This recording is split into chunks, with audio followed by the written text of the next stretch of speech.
I think like I learned a lot of the basics from Tim Sykes and you know, from you actually, Tim. I watch a lot of your stuff too, so I learned a lot from you and from Steven. Like I've had his DVD and everything, and then I have Dux's and Roland. So I have like all these like gurus, and I have all their like content. So I've learned a lot from other people, but a lot of it's come down to also just screen time, like sitting through the market every single day for the past like almost 2 years. And after you do that for, you know, so long, you kind of start seeing like which stocks go up, which stocks go down. So I would just say a lot of study and a lot of screen time and a lot of tracking.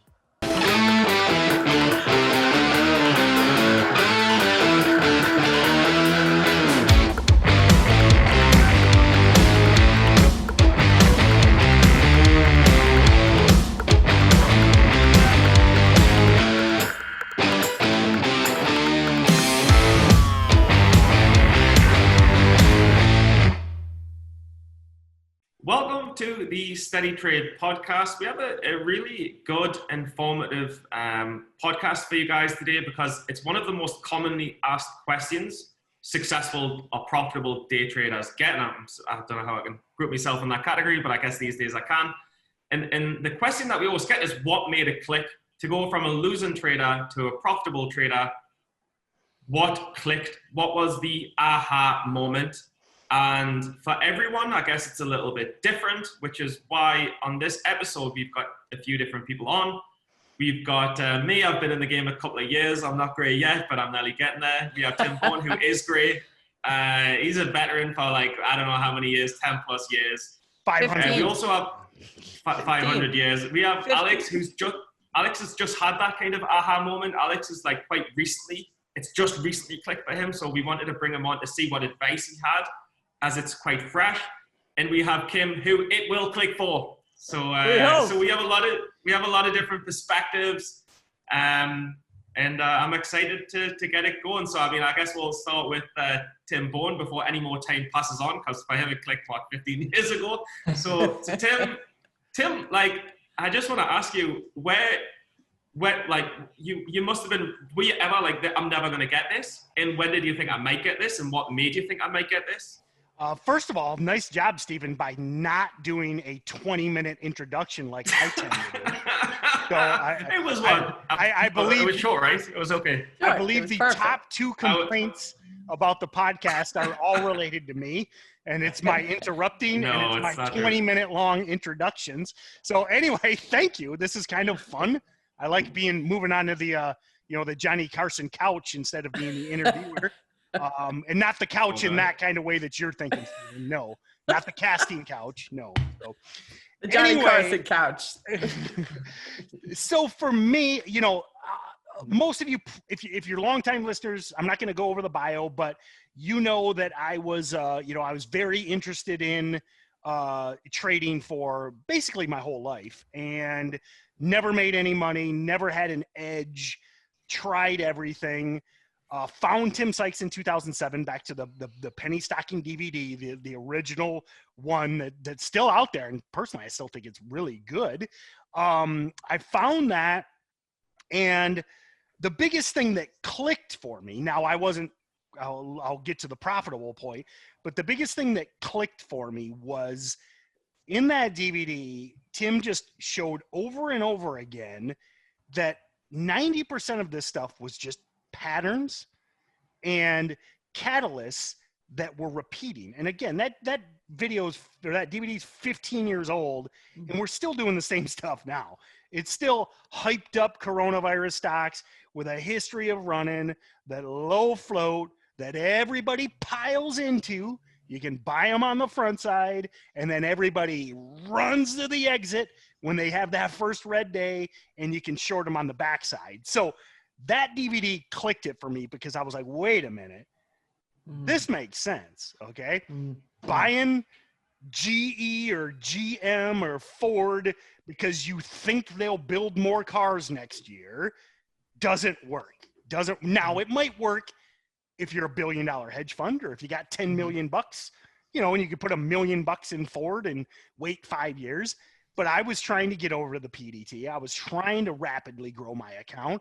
I didn't want to play that game. So that clicked for me. Okay. The fact that penny stocks, again, that DVD, I'm bragging about it, but at the same time, all he does is show you the same example like 500 times in that DVD.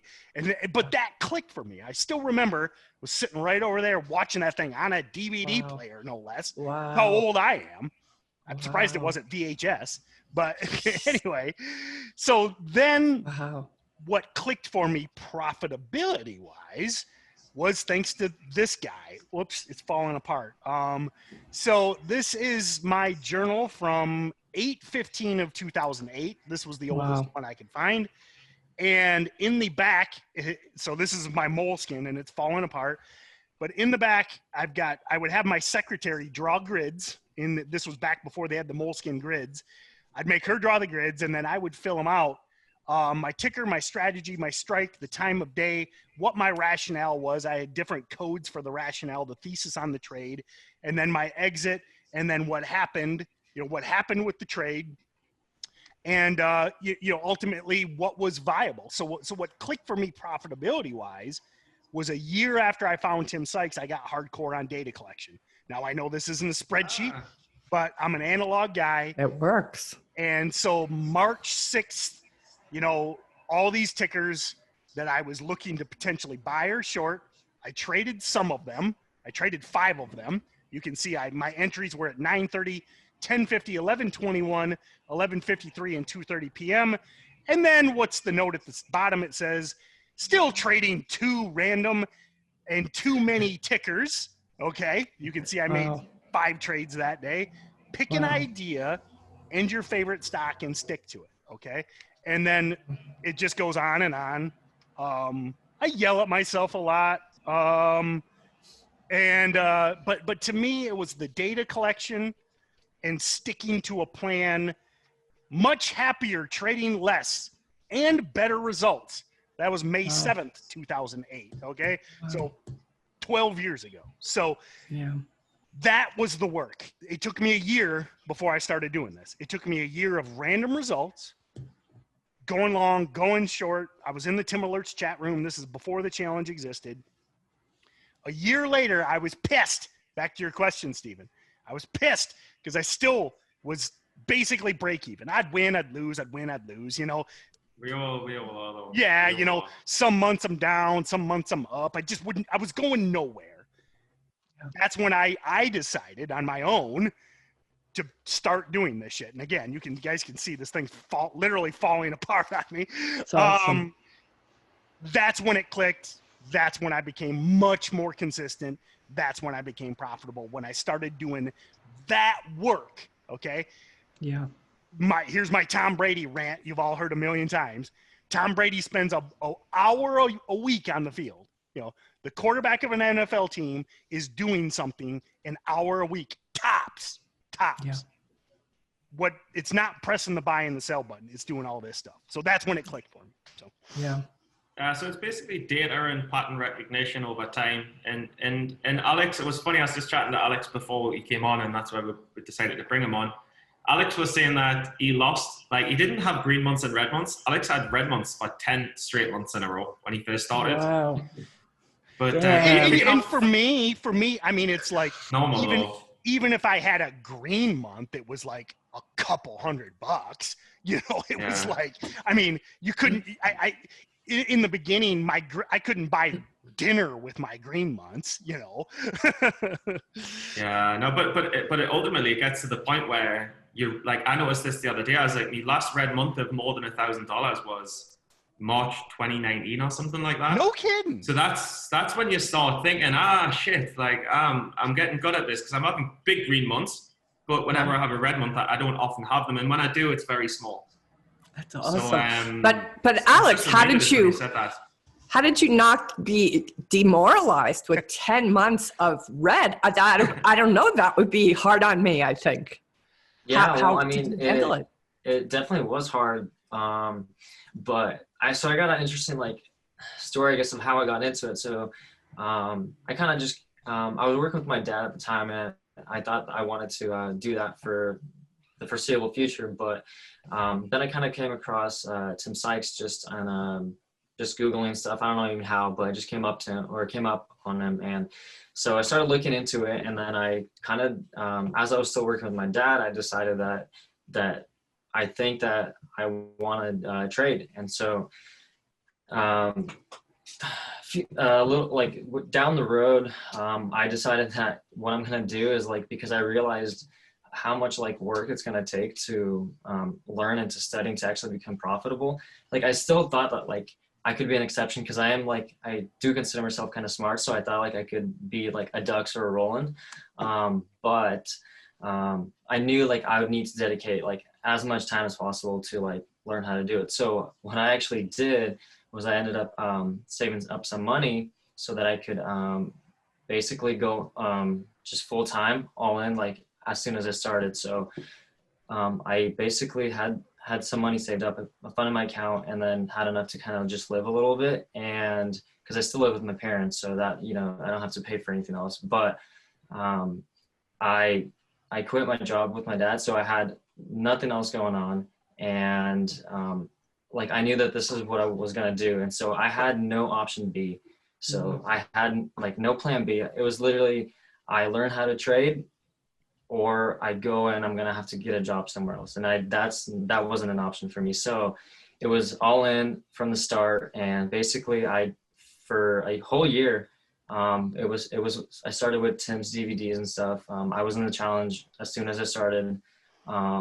It was just studying, basically, waking up for the market at 5:30, because I'm Pacific time, and not going to bed until 11 or 12 p.m. Pacific time. So it was basically, and then lunch breaks, obviously, things like that. But it was basically at least 10 to 15, sometimes 17 hours every single day for about a year. Sometimes like weekends off. But yeah, it was, so what kept me going was because I had no other option. Like, because I wanted to do it so bad, and two, because there was nothing else. Like I had no other bridge, or like I burnt all my bridges basically. So it was kind of like all in, do or die. Were your parents supportive? No. So no parents are supportive. No parents are supportive. Obviously that didn't make it much easier, but yeah, no, they weren't. Okay. How are they now? Are they surprised? So as soon as I started kind of like getting it down a little bit and making it a little bit, like my mom was a lot more supportive. I think my dad is still kind of on like both sides. He's still not sure about it, you know. But it's been about so I started in October of 2018, so it's almost 2 years now. But can I just ask what clicked for just two things? One, nobody ever believes in you when you start trading, but the fortunate thing is you don't need anyone to believe in you. You only need to believe in yourself. That's the fortunate thing, as someone I put out on Twitter. But the second, what clicked for you? Because obviously you're a short seller. I'm bringing you on to gang up against Tim because he's a diehard long. But like, what was the aha moment? Because I get asked it all the time, and I don't know how to answer. And now I'm getting older.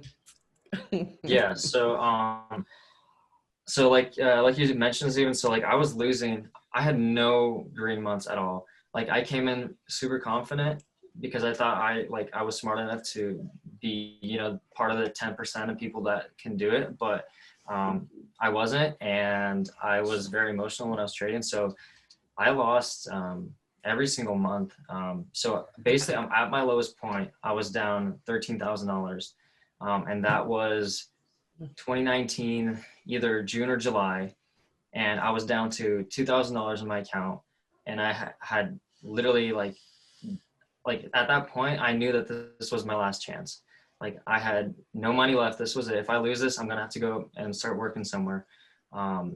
And basically, what I started doing is like, so what I used to do is I used to track how I traded. I tracked all my setups, but my win percentage was still like 10, 15, 20%. Like I still was terrible. Like I basically lost every single trade. And so I knew I had to do something. I knew I had to do something different. Oh, sorry, one difference with me was, and I'll let you keep going, but I just want to make this point. For me, what was interesting, and I think my results kind of matched Steven's, I had a ridiculously good win rate because I started out shorting too. Man, I would have like a 75% win rate, but I just would always have these huge losses. So that's why I would end up flat. I'd be like, 3 weeks of the month, I'd just be crushing it. And then I'd take the big loss and I'd be back to break even. So sorry. I just wanted to make that point. I didn't touch it. It's funny because I had a terrible win percentage and I still did that too, where I would take huge losses. But I actually remember, I traded a lot of OTCs when I first started because I started out with Tim and, he trades a lot of, or I don't know about now, but he used to trade a lot of OTCs and so did a lot of people in his room. But I just, even to this day, I still kind of struggle with cutting losses and like, that's what I'm working on now, but it was even worse when I started. So I remember trying to take a first screen day OTC overnight. And when it didn't work, I would just hold that until the end of the day. And I would be down like 50% because when OTCs drop, they drop hard. So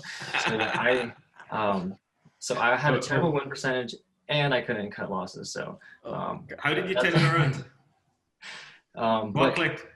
Yeah. So basically I was down to $2,000. I knew like this was my last chance and I didn't want to go get a job. I had to like figure something out. So instead of tracking like my setups and what I could improve on, I started tracking more of the market and what like setups. And so, okay, let me try to explain this a different way. So instead of like, let's say first green days and tracking like, all the first green days I take or the breakouts and then seeing how I did, I took, let's say breakouts, within like my indicators and I would track all of them that happened in the market, not even if I didn't take them or not. So that way, like I had like real market data instead of just my own performance. I don't know if that makes any sense. So I started to. It's funny because basically Tim Bowen said he tracked data, but he did it on a WordPad. You're also saying you track data, but you didn't review the setups that you took, or you did review the setups that you took, but you also reviewed all of the market data that fitted within the parameters that you were looking at. Yeah, that fit within the criteria. Yeah, so at first it was just like, let's say I took 10 breakouts within like a month, then I would just like see how good I did on those. But what I started doing was like, I started tracking all the breakouts that happened, in that month. So that kind of gave me better stats on what the market actually does instead of just my own performance. But yeah, what I started doing is I started seeing more shorts working out a lot better than a lot of the longs. And so for 3 months, until like probably September, all I did was just track patterns and then I reviewed them and I just saw that it was a short pattern. It was kind of a gap and crap that you like to play, Steven, but it was a little bit different in how it played out. But basically I saw that worked like 80% of the time and that was the highest pattern that I tracked. So I just said, screw everything else, screw every other pattern. All I'm going to do is just focus on this one thing until I can at least get the ball rolling, kind of start making some money and then I can like branch out and stuff. So that was like September and that was actually my first green month. And ever since then, I don't think I've had a red month. And that was 2019. You've been green September, October, November, December, January, February, March, April, May, June. So you've been green 10 straight months every single month. Pretty much, yeah. But what was super interesting is that, so because last year the market was pretty dead, or it was tell Tim Bowen that. You tell Tim Bowen that the market was dead 10 months ago. It was compared to what it is now. Yeah, fair enough. Yeah. I just like it when all these I degenerate short sellers. Oh, the market's terrible. The market's terrible. Just because everything runs 1,000% every day. It sucks. It sucks. Well, okay, yeah, that's a good point. But so what happened was like, oh, I can't. That's funny. It's all perspective. It's all perspective. Yeah. Oh my God. But so this pattern that I was tracking, like this gap and crap, the market, like it was weird because I started making like I was winning on almost every single like trade that I took, and so I was like, okay, I got this. Like this is easy. And then COVID hit, and like a lot of volume started coming into the market, and this pattern that I tracked just stopped working completely. Like one, it didn't come around, and when it did, it just failed every single time. Like it wouldn't work. So I struggled the first several months of this year trying to just adjust to this new volume, because there's a lot more short squeezes now, and that kind of forced me to really take a look at my discipline, because when I started out, it was sucked, but now it's better, but it's still not very good. So I use hard stops like every now and then. If I know that this is a super volatile stock, just to kind of save myself from a huge blow up. But basically all it came down to was I just started tracking stuff. And obviously the 10 to 15 or 17 hours a day, I'm sure helps a lot too. So yeah, I was just like studying as much as I possibly could, because I really wanted to be a trader. Like that's all I wanted to do, like after I found out about it. So I had no other option in my head that I wanted to do. So it was either I do this or I take 10 years to figure it out or something, you know. But I was gonna do it either way. But you know, like I remember I was talking to a lad called Bram, and you'll know Bram as well. And I spoke to Bram, and Bram said, "I'd rather die than fail." And I know that's quite drastic, and he's an 18-year-old guy, but you need that dedication and motivation. And as stupid as it sounded, I'm almost the same. I'd rather die than fail. But I mean, I don't want to die. I want to live. But it's the same. But I mean, look. So Tim basically said he tracks on paper and he watched the DVDs. You've said you went through the challenge where you watched a lot of DVDs, you learned the basics, then you tracked. And for me, it's the same. I mean, look, you need to learn the variables, the volume, the daily, the intraday, the float, the SEC filings, the news. You need I can't think of any more off the top of my head, but you need to know these, but then the rest is screen time and tracking data. You track data. You need to learn the variables and learn which one to give each weight in each situation. And then the next thing to learn is you need to track data to see which setup works for you. And now that's all I did. I just tracked loads of data and then I analyzed me trades. And then that's how I got profitable. What's your click? What was the click for you, Stephen? It was, for me, the first real click in the most underrated DVD out there is Trader Checklist, and we went through it on the podcast. When we went through Trader Checklist, and Tim Sykes gave a numerical value to each of the different indicators, I thought, I get this. I was like, well, and that's one of my points too. Was, you know, and this is something we talk about all the time. Listen, I love Trader Checklist. Now, is it the perfect system? I don't know, but have a system, and that was another thing. And again. Right. I mean, right. I almost feel bad. This journal, like this, you don't need to listen to the podcast or any of my webinars. It's all in. I've been reading this thing. And first of all, I think I might be certifiably insane, but we'll save that for another podcast. But I mean, I'm just like, you know, look up, 1 to 10 price, look for the high volume, find the resistance and support levels. Don't act until resistance or support are broken. Try to only trade in the afternoon. Who says that every freaking day? This is from 2008, you know. Other than morning panics, only trade in the afternoon. Avoid midday. Stick to your stop. Plan exit points when placing a trade, both your loss and your profit. But look, it's just, honestly though, like the way I see it is there's a million stocks to trade, right?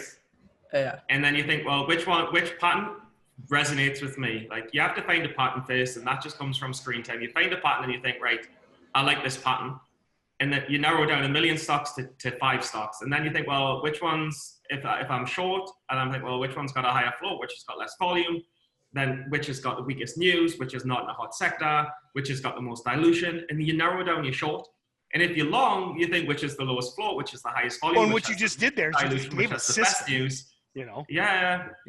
But what I want to flip it on its head. Kim, what have you took so far in trading from the short time that you've been involved?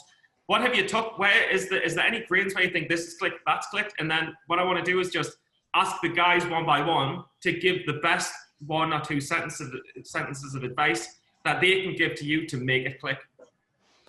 I think the concept of the pattern was definitely an aha moment from that Trader Checklist, that he specifically gave us that measuring to measure it. And if we didn't have certain, if it didn't hit a certain level, you didn't even want to get into the trade. I felt that feeling of, wow, that makes so much common sense that if it doesn't have all of these indicators, you would not get into it. So I think the clicking was, okay, there's a pattern I can use or a ruler I can use every time. That helped. And the other thing I think too was he was saying that Sykes in the trader checklist, he was saying that you have to find what's going to resonate with you. Like you're not, I liked how he said that he traded cowardly. So he said, you know, there are things that he was doing where he would come out earlier, perhaps, that he's like, you know, I could have made more on this, but I'm trying to be true to my setup. And I'd rather be true to that than make that little extra money. And that made me feel more comfortable or safe. Like, okay, I don't have to be this, you know, wild cowboy in there. I can do it in a conservative manner, which, you know, is probably more my temperament in a certain way. And my response to that is the biggest point that I like that you said there, and I'm just going to put it slightly different, is I think the biggest thing, and you said it, I'm just going to say it a little differently. Yeah. The biggest thing as a newer trader is you have to shoot holes in everything, because you can't trade every day. You can't trade 10 times a day. What I want you to do, and again, the way you said, tear it down. I mean, just be like, look for reasons not to trade. Okay. Yeah. Back to that scared idea. The biggest thing newer traders struggle with is they're just spraying shit everywhere, hoping something sticks. What I want you to have that mindset where, no, these trades, even if you're not under the PDT, those trades are precious. It's your freaking money. You earn that money doing whatever. Okay. And then when you get down to that bottom of that list and you're like, well, man, I just can't find anything wrong with this one. Doesn't mean it's a guaranteed winner. Yes. But that's the trade you got to make as a newbie. Yeah. You can't be trying all this random stuff. So I think it's so interesting, Tim, that you speak to, you know, you point that out, because I almost feel, especially among new traders, that is the common denominator that shows up in the coaching, is the excitement and like, what do I want to call it? Like energy of just wanting to be in the game. So that kind of like, I want to almost say it's like a desperation of like, I got to play, I got to play, I got to trade. And I think that perhaps that's what I don't have, right? Because I'm like, you know, I talk to everybody and I hear how hard it is. So I'm like, I'm not so sure I want to play, but they're just like, get me in the game, coach.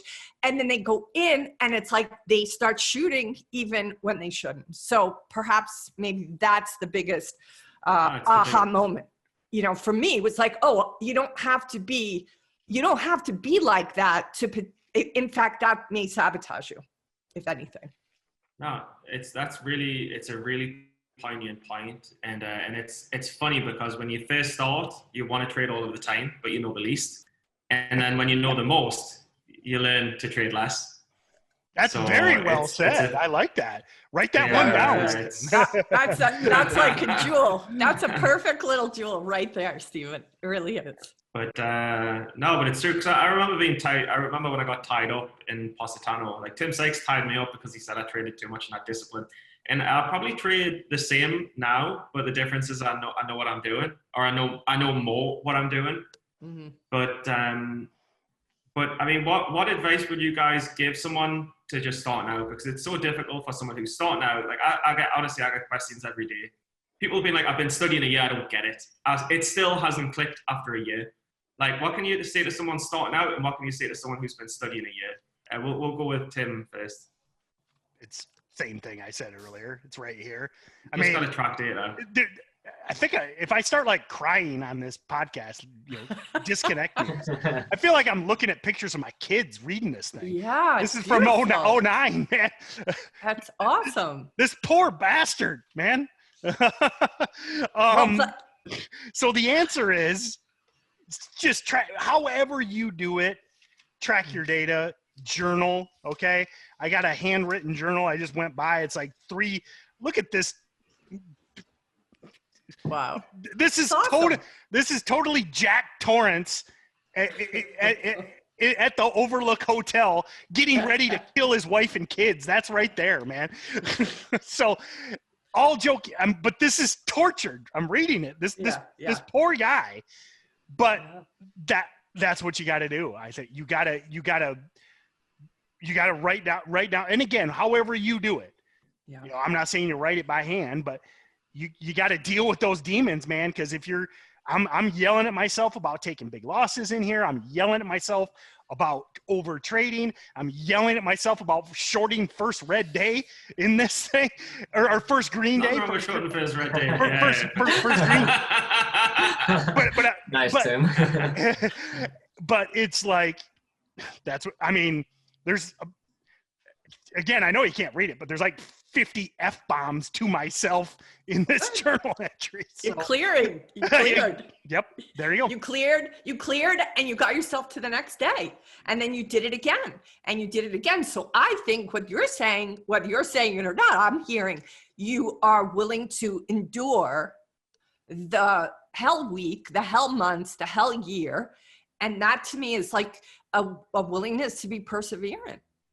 Yep. And that's what it sounds like Alex has too. And certainly we know Stephen. So it's perseverance. But Alex, would you give any, like, just if you could give like a tip, what would you say to someone who's a year in and not getting it? Because for us, like I was just saying to Alex before, I was like, it's so easy because I'm around successful traders. It feels like it's so easy to trade in the market's almost easy, but it's not. There's a whole wall of people losing out there. So how do you get them over the fence? Yeah, so I think that if you're trading for a year and you still haven't gotten it, you do need to track. I would say like how Tim does. He tracks every single trade he took. But what I would say is, I'll add to that is that if at that point you've taken so many trades, like your trade is either going to go up or it's going to go down, like, or it's going to go sideways, right? So if you're always buying and it keeps going down, then maybe switch your bias on like those particular like trades. Maybe those are the types of trades you should be shorting, or the other way around. So if you keep shorting but it keeps going up, those are the type of trades maybe you want to go long on. And so just wanted to maybe point that out. Like if you're still doing the same thing year after year, like you're doing something wrong. Like maybe like switch up your strategy. But anyway, I would just say honestly, it takes a lot of just studying. For me, that's what it was. There's a lot of studying, putting in as much time as I could, and screen time. I think like I learned a lot of the basics from Tim Sykes and from you actually, Tim. I watch a lot of your stuff too, so I learned a lot from you and from Steven. Like I've had his DVD and everything, and then I have Dux's and Roland. So I have like all these like gurus, and I have all their like content. So I've learned a lot from other people, but a lot of it's come down to also just screen time, like sitting through the market every single day for the past like almost 2 years. And after you do that for, so long, you kind of start seeing like which stocks go up, which stocks go down. So I would just say a lot of study and a lot of screen time and a lot of tracking. Mm-hmm. Can I just ask you, Alex, in addition to Stephen, as one of your friends or peers, do you have other traders who are kind of supportive of you? I would say there's a few, but they're not. They're still beginning, and it's more of me kind of just trying to help them out. Even though I'm not the best person to be doing that, but I mean, I'm just giving them what I know. I'm just curious where you get your encouragement from. Honestly, like it's maybe weird to say it, but I just kind of motivate myself because I know how badly I want to be a trader and how badly I want to make it. Yeah. So I've even though I was down 13,000 at one point, I was like basically all my money. I had like almost nothing left, and I was down down with $2,000. That's all I had left to trade with. Like even at that point, like it sucked so bad, but I was still like 100% motivated to figure it out. And I did everything I possibly could to make sure that would happen. I've never had a problem with like persevering or motivation. Like I just knew like this is what I wanted to do, and I was going to either make it in a year or I was going to make it in 10 years or whatever. So that's awesome. Can I ask you how old you are? I'm 23. Okay. Alex is lucky. He's never going to have a real job, probably. He's very. I think this is a real job. I think this is a real job. This is a real job. This is a much harder real job. Honestly, this is like the hardest, the most difficult thing I've ever done in my entire life. And I've been working since, because I've been raised to like work hard and everything, and my dad's a very hard worker. So I've had a job since I was like 12. Like that was probably like my first job. So like, and I've had a lot of tough jobs. I've actually started a few businesses myself and tried to like build those, which I ended up shutting them down. It didn't work. So like I kind of know what hard work is, but man, trading is like, it's on another level. But I mean, the thing is though, it's not, when it's a passion, it's not a job, I would argue. Well, that would be my thing. And I know I just met Alex, but I think, you know, he's got a love for it too, or he wouldn't have been able to make it for 10 months. And I think, you know, I don't know how the listener delineates that, but I mean, if you just keep coming back 10 months of losing, stay in, because man, if you can manage to do that for 10 months, I like your odds, because there's a lot of people that give up way earlier than that. You know, it's like everybody always, like, I know a million different traders that have that little picture of that dude with the pickaxe, you know, and he turns around, you know, an inch from the diamonds, you know, and I think it's a great trading gift, because if you can just keep freaking swinging that axe for 10 months or a year or 2 years or 3 years. I mean, we've interviewed people on the podcast, some big name traders. Some of these bigger names, they take years to get it, you know. Yep, so because they're not trading penny stock. If they were trading penny stocks, it wouldn't take them so long. but can I just say, if you didn't know a person, say there was someone behind a screen and you didn't see him, and you said, look, there's a guy behind that screen. He studies 15 hours a day. He's absolutely obsessed with the stock market. And he's never going to give up. Will he make it in 2 years? Yes, I know. Yeah. You know, yeah. He's going to make it, right? I mean, he doesn't need to be smart. He doesn't need to be rich. Doesn't need to be smart. He doesn't need to be well connected. But if he's obsessed and he's working his butt off, showing up every day. I mean, I got all my little 5 a.m. notes in here. Then I think, you know, 90% chance he succeeds versus that 90% fail we talk about all the time. So, but how amazing is that? 90 to 95% of people in this industry fail. Yeah, we can point to someone that we've not even met and say he's going to make it. Perseverance. If they have the perseverance, and like this gentleman, Alex said, no plan B. Yep.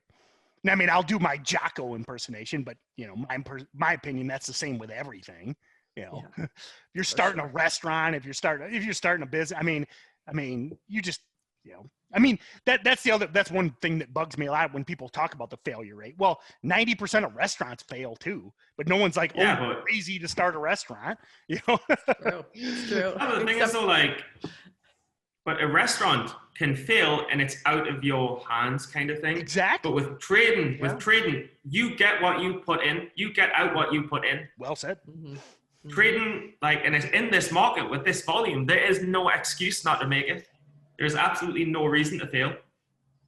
What you get out, you put in. And to be honest, like I was talking to my mom the other day. My mom told me don't trade, and now when I send her me profits, and I don't make lots of money, but like I'll send her $1,000 days, and my mom is like, "How is this legal?" I'm like, "Mom, I don't know, but it's working. So let's not tell anyone and let's not question it." She wants to just make sure her son is safe. She's worried. She's like, "Wait a minute, is this legal, Stephen? Are you sure?" I'm like, "Mom, it's legal. All of Wall Street are doing it, and they're making a lot more than I am." But that's adorable. No, it's cool. I mean, unless you guys have any questions, or do you want to do any final comments or any questions? Otherwise, we'll wrap it up. But I mean, look, I just want to summarize it because I really want to help others who are stuck in a year or 2 years in the stock, because it sucks. It sucks to be in 2 years and still failing. Well, like, you know, I know I threw my journal, but that was that ranting that was from 2010. I mean, I was 3 years in and I was still screaming. I was writing F-bombs to myself, you know. So you were 3 years in and still not consistently profitable? Well, I was consistent, but I was angry. angry at myself because I wasn't where I wanted to be. You know, I mean, Yeah. I'm like, you now?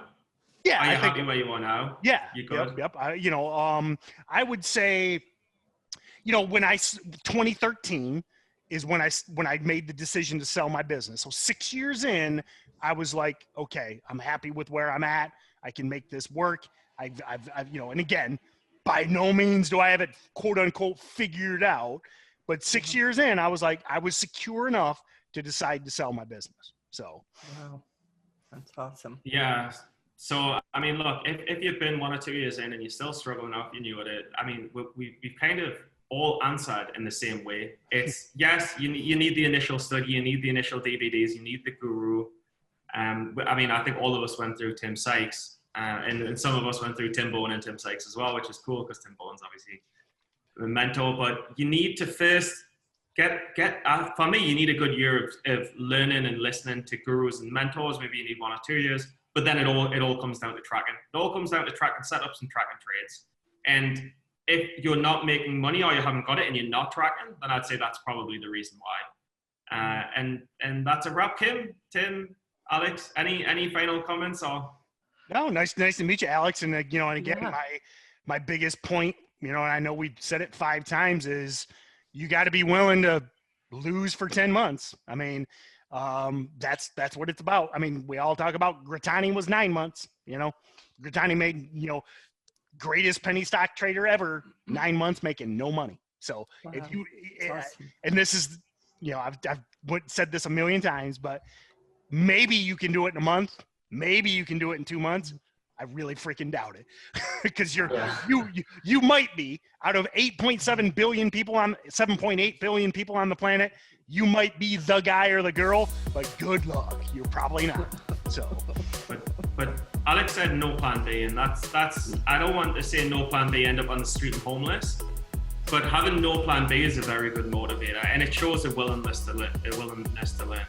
You have to have tenacity. Every single person we've interviewed on this podcast who's done well has had tenacity, and they've said it's this or nothing. Yeah, for sure. Yeah, it was nice meeting you guys too, Tim and Kim, sorry. That's okay. Kim and Kitten, so we'll let you off with that one because it's Kim and Kitten. Nice to thanks for meet having you, me on. Alex. This was fun. all right. Pleasure. Have a great day, guys. Okay. Thanks, Alex. See you guys. Thank you. Yes. Bye.